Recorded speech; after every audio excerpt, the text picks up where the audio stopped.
tani waa warshadii sonkorta Isnaay ee magaalada Jowhar waxa inoo muuqda waa haraadigii warshada kadib siyaabo kala duwan oo loo kala bilaqaystay sheeyihii muhiimka u ahaa jiritaanka warshada oo xilligan faa'iido aan la soo koobi karin u lahaa bulshada Soomaaliyeed ee ku nool gobolka Shabeellaha Dhexe oo waliba dad badan baagamuudo u yihiin xilligani inta aan u gudbin xaalufinta loo geystay warshada aan daawano sokorta ay soo saari jirtay warshada iyo sida looga faa'iideysan jiray xilliga ay taagneed warshada Isnaayo waxay ahayd mid Soomaaliya qayb weyn ka qaadatay magacna ku yeelatay adduunyada qaybaheeda kala duwan warshada Isnaayo waxay ahayd mid lagu soo saaro sonkorta waxaa laga soo saaraa sida aad ka warhaysiin khasab waxay ahayd mid beerooyin badan khasabka beertaan ku fiican ee gobolka leeyahay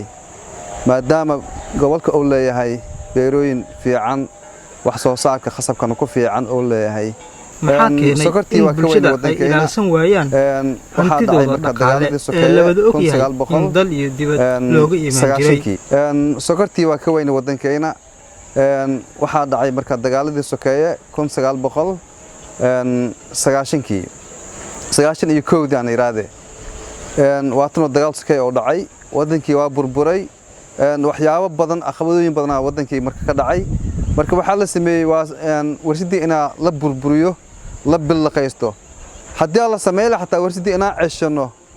oo dadka isla markaas ama jabhada ama group-yadaas waxyaabo in la celiyo meesha lagu waardiyo maanta waxaynu ahayd mid waxtar leh oo dib loo soo nooleeyno ahaaleed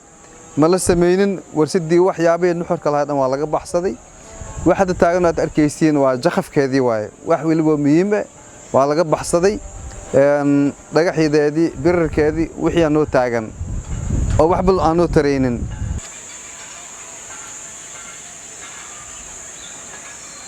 iyadoo ay jirto burburka lixaadka leh ee loo geystay warshadii hore ee Isnaay ee magaalada Jowhar ayaa haddana waxaa jira in hareeraheeda ay deegaansadeen dad barakacayaal ah oo ka yimid deegaano ka tirsan gobolka Shabeellaha Dhexe